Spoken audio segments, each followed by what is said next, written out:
for me personally, it just...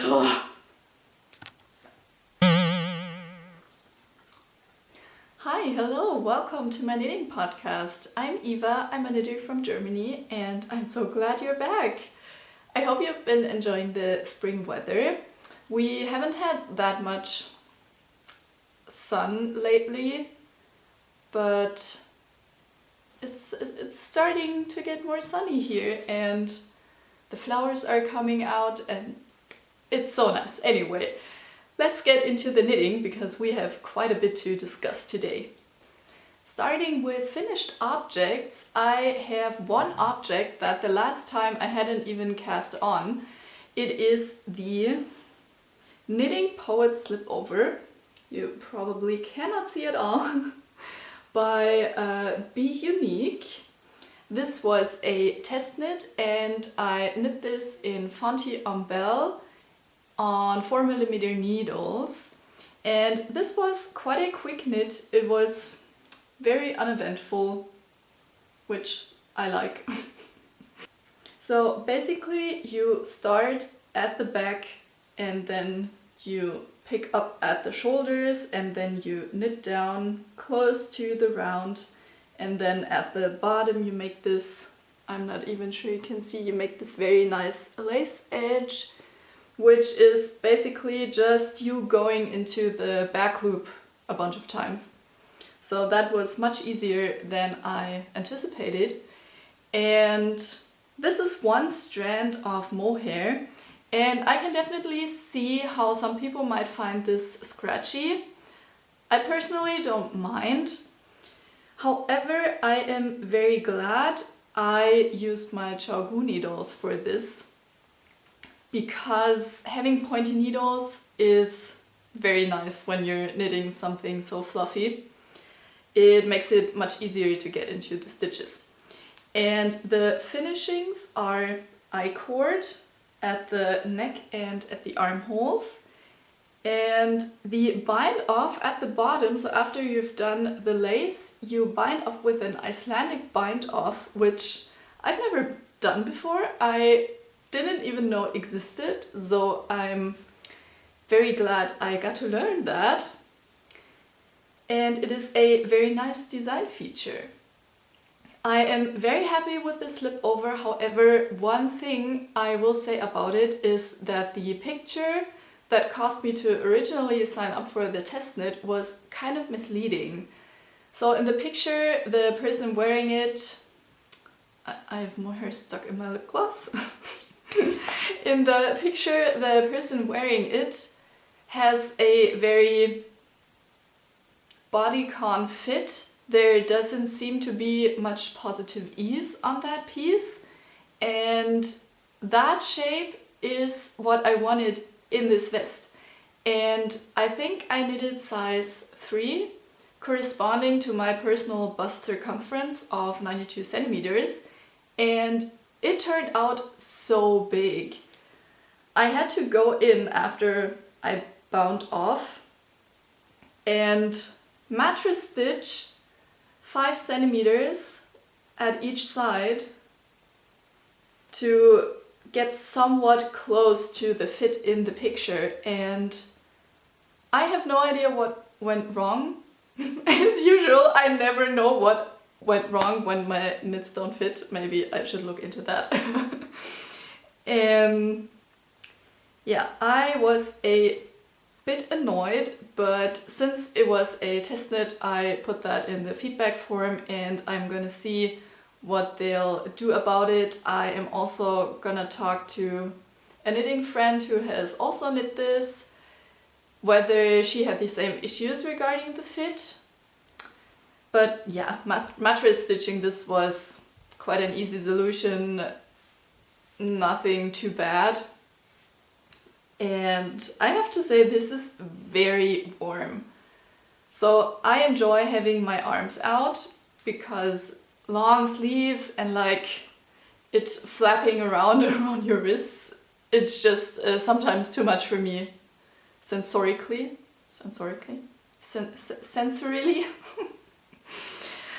You get what I mean.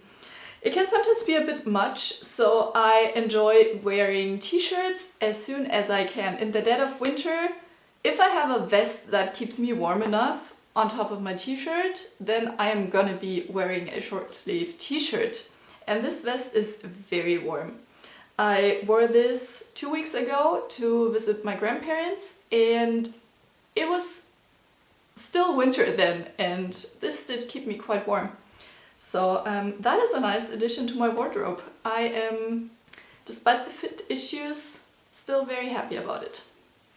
Now this is where it gets a bit outrageous, because I have a second finished object. It's been what, like 3 weeks, 4 weeks since my last podcast, and here I am with 2 finished objects.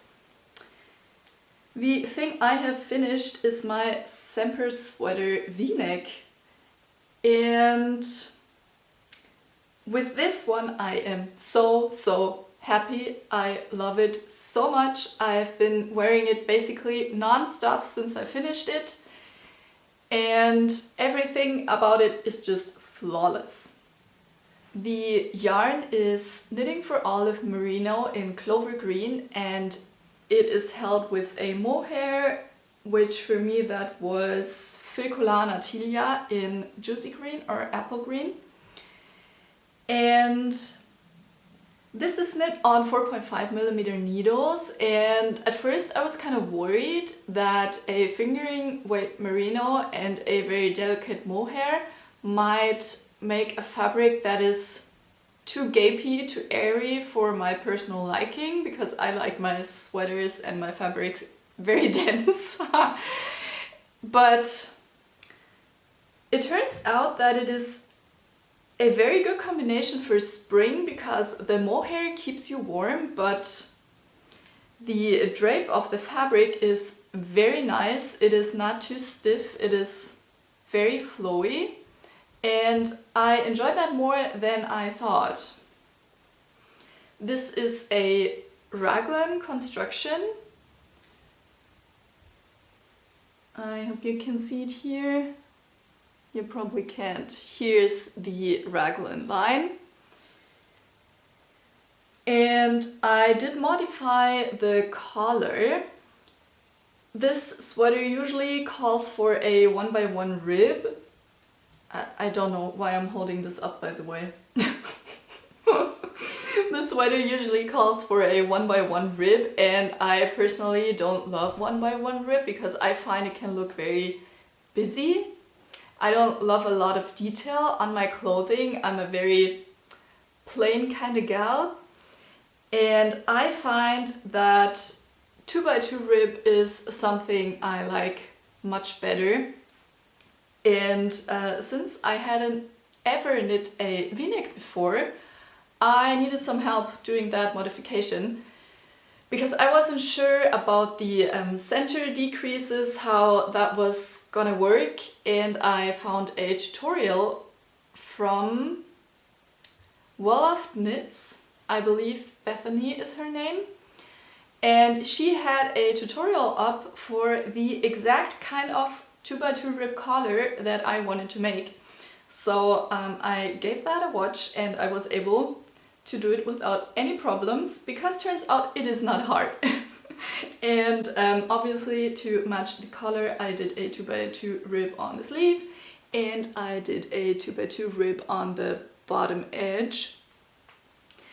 And in the pattern it says to make a purl row halfway through the collar to make it fold better, but I personally think you can kind of see that when the sweater is being worn, and that is not entirely my vibe. I don't love that kind of look, but I wasn't sure if something bad was gonna happen if I just skipped that purl row. So I put that in. I probably wouldn't do that next time, but it's okay. It's not that visible. It's fine. We can deal with that.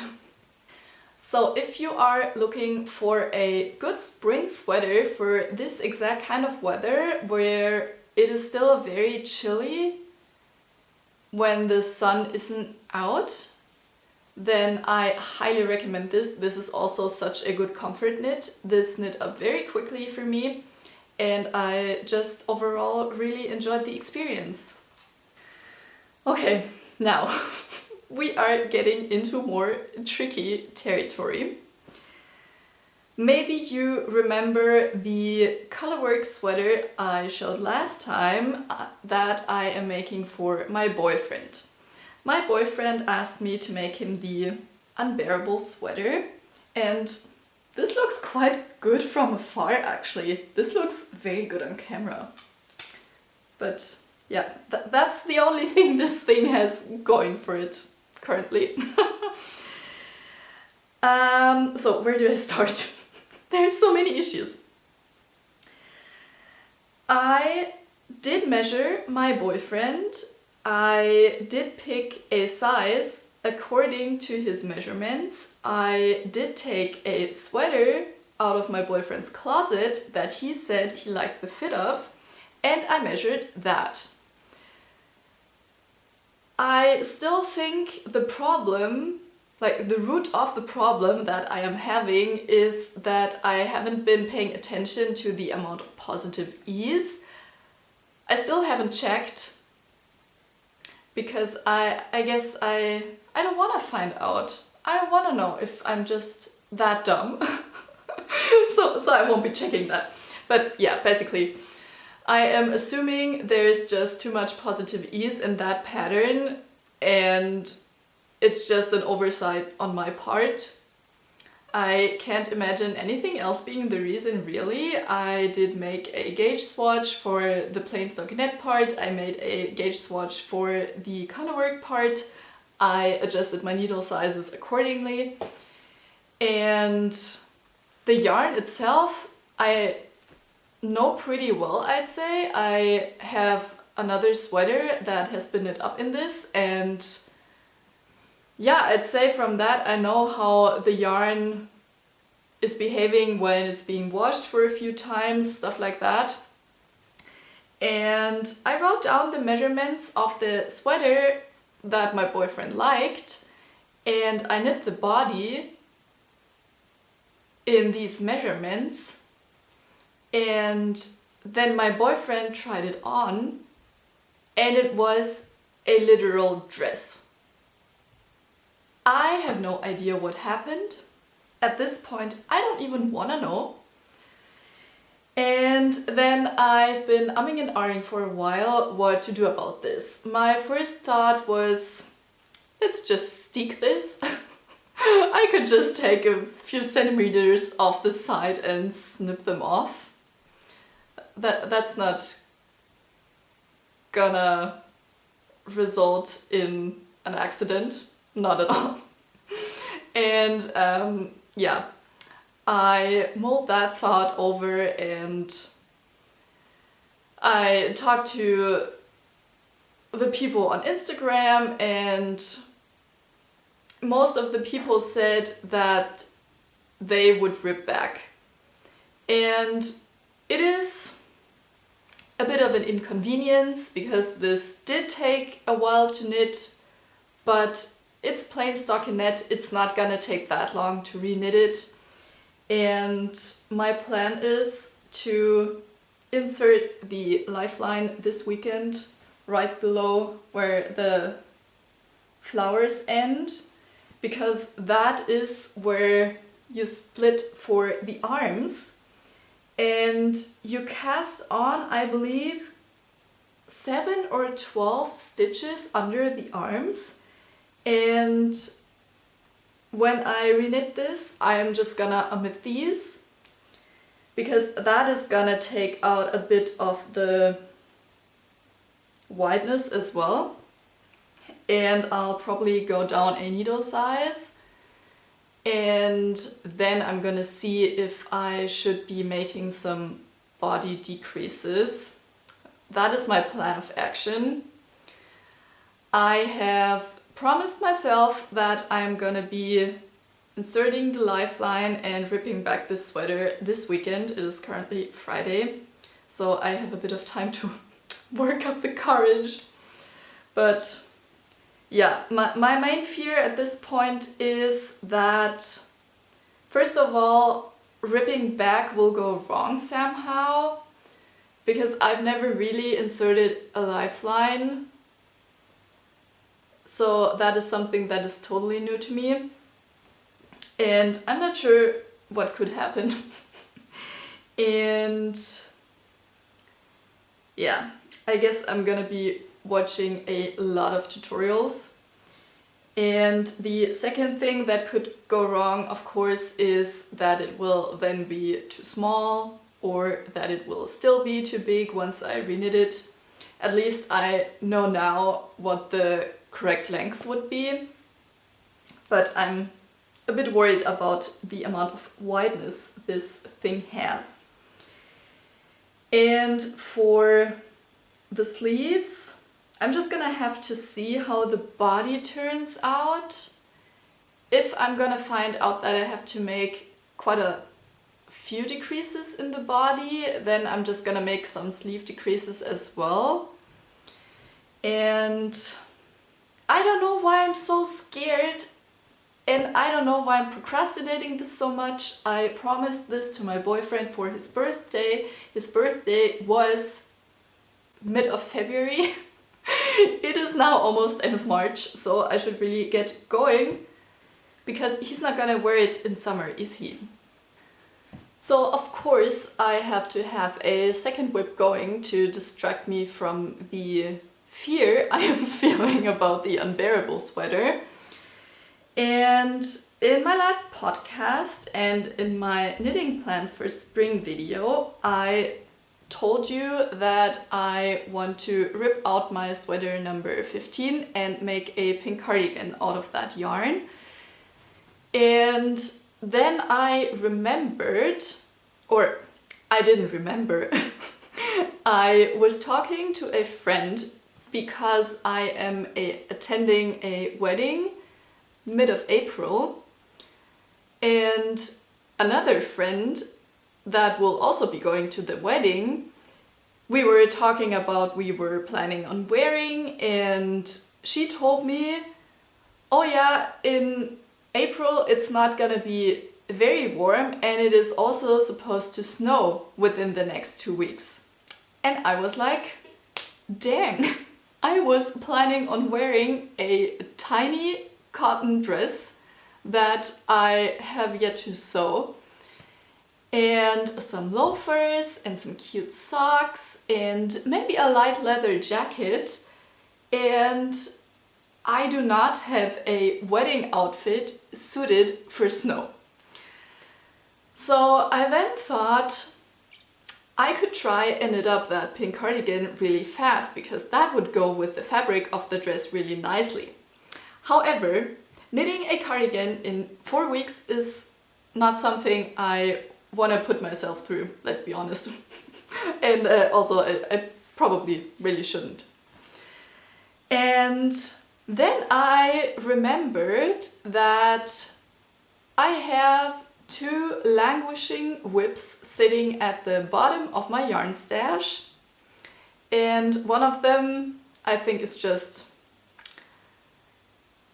beyond being rescued, to be honest, at this point. I can talk about that another time.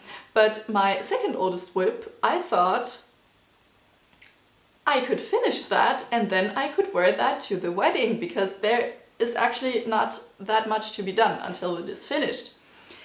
And let me show you what it is.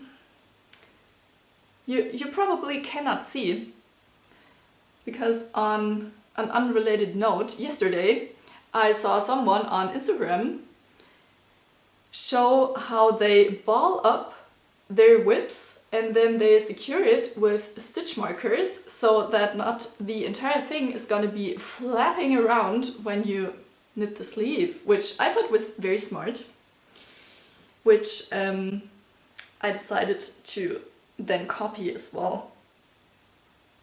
Oh yeah, it's not snagging on the fabric too badly,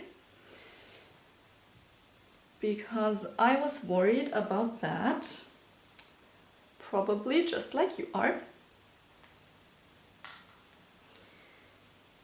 And this is it. This is the Ballerina Wrap top by Two of Wands. And it is just this very pretty wrap with a lot of I-cord edging. And this was the second ever sweater project I cast on in my still very young knitting career. And at some point I got bored because it was just knitting and purling back and forth.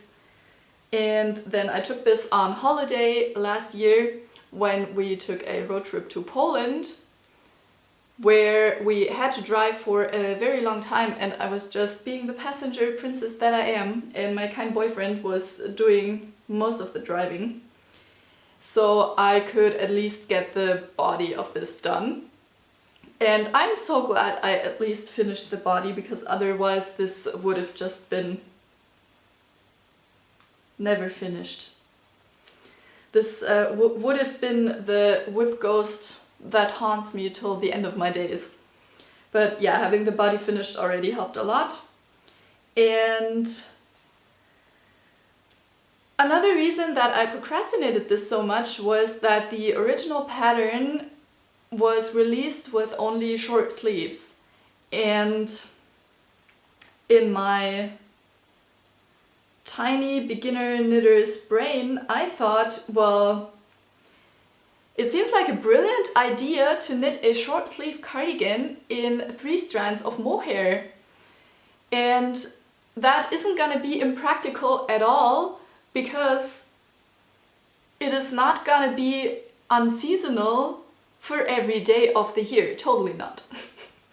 So yeah, I had seen that some other knitters had done long sleeves on this, and I wanted to do that as well, but I wasn't sure how to go about this and how many sleeve decreases you actually needed to get the fit you want and stuff like that. And as fate would have it, the pattern designer published an update about 2 weeks ago that includes long sleeves. So I did actually not have a reason not to finish this, and I immediately got going on the first sleeve, which is finished. And now I'll be working away on the second sleeve for the next week or so. I found that knitting a sleeve probably takes me about 1 week. And I originally cast this on 4mm needles, wooden 4mm needles, and I did have a suspicion that when I started knitting my tension was very tight, and this suspicion has been confirmed, I'm pleased to announce. So when I picked up the sleeve stitches that were on hold, I used a 4mm metal needle, and the stitches were just much bigger than the stitches on the body. So I did have to size down in the needle. I went down to a 3.25mm needle, also metal ones, also Chaogu, because I am just a hoe for Chaogu. Am I allowed to say this? I don't know. But yeah, I really like Chaogu needles because they're so pointy.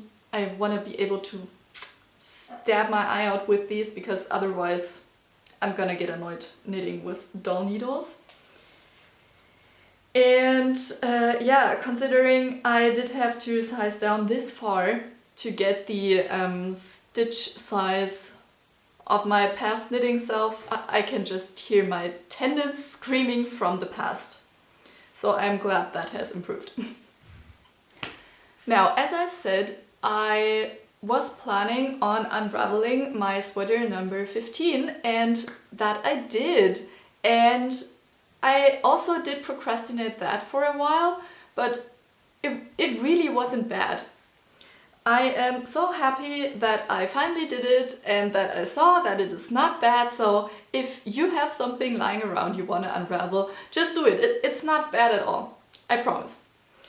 And this even has mohair in it. So it is one strand of Erika British Blueface, I believe, and one strand of just Lang Yarns mohair. So undoing this was not bad at all. The cast-off edges were a little bit more fiddly than the rest. I had to kind of poke at them with my Chaugu needle. And it took a little while to get them undone. It wasn't bad at all. And once I did get the bind-off edges undone, it was just pulling and frogging away for like an hour or so. That really wasn't bad. And the last time I thought I could just use the old sweater as a ball of yarn and just unravel it as I knit it into a new one. But I thought there's no need to risk that. Especially because I then found out that unraveling a sweater really doesn't take that long. At least in this case it didn't. And the yarn that I had ripped out, it was so crispy and crimpy and ramen noodly. There's no chance this would have made any good stitch definition whatsoever. So I just tied it into these loops and then I hung them in the shower and I just wet them and let them dry for about 3 or 4 days. And yeah, they're fully dry now, they're not even damp anymore. And then I can just wind these into cakes and knit my Syrah cardigan. I'm so excited. I will probably talk about the Syrah cardigan more once I've actually cast this on. But I plan on making a few modifications. One of them being that I want to knit it to be steeked in the front. Because I don't love knitting cardigans. It's just the going back and forth and back and forth. I find that a bit tedious. And also I do not trust myself and my brain to be able to keep up with the cable charts. I think colorwork is much easier to keep track of in a chart because I personally find it easier to just visually parse the boxes and see where something starts. But with a unicolor cabled piece, I don't know, I don't wanna try, and that is okay. That's what knitting is for, right? You modify the things to be the way you want them. That's probably gonna require me to do some math, but I don't even care at this point. I don't think it's gonna be too hard. I also wanna make it less oversized. I want it to be a bit more fitted, so I'm probably gonna take away a bit of the brioche part on the shoulders and just bring that edge in a bit.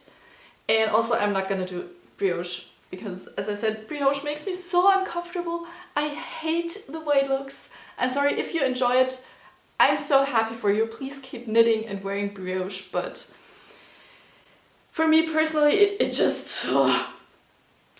I do not want to knit brioche, as I have mentioned a bunch of times.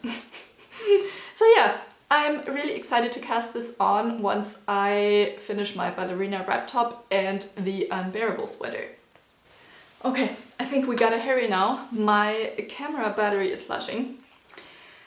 For the other knitting plans that I have, there is not much planned in terms of garments, but I have 2 co-workers that are pregnant at the moment and I wanna knit something for both of their babies. And the first one has her last day at the end of April, so that still gives me a bit of time. And I've been thinking what to make, and I think I've landed on a teddy bear that is wearing this very cute sweater. So the 2 of them are actually on the same team, and I thought it would be so cute if their kids were gonna have matching teddy bears and for the sweaters to be knit in different colors. And I have landed on a teddy bear pattern. It is a free pattern on Ravelry. And I have this sock yarn lying around It is so beautiful. I think it's gonna make a very cute and cheerful little teddy bear. And despite it being sock yarn, it is very soft. I have knit a pair of socks from this, and I think this is actually too nice to be socks and to be stepped around in and to just hang out on my feet. So I think the fiber composition is gonna make it a very good baby toy, because you can just throw it in the washing machine, right? So I'm gonna use this as the, I guess, fur for the teddy bears, and then I just have a bunch of sock scraps in like purple or yellow or I believe even red or something. And I'm gonna knit these into the sweaters for the teddy bears. So I've never knit a plushie before, so I'm very excited to try that. I'm not that excited about doing it in fingering yarn, but you gotta do what you gotta do. And I'll keep you posted how it goes. So that's it from me for this time. Thank you so much for watching. Please let me know in the comments, have you ever knit for a baby before, and what is it that you knit? Was it a plushie? Was it a hat? Was it, I don't know, any other type of garment? I would love to know, because I have no experience knitting for babies whatsoever. So please let me know how that went for you. And I look forward to hopefully see you again on this channel. If you liked this video, give it a thumbs up and subscribe, and have a good weekend. Bye!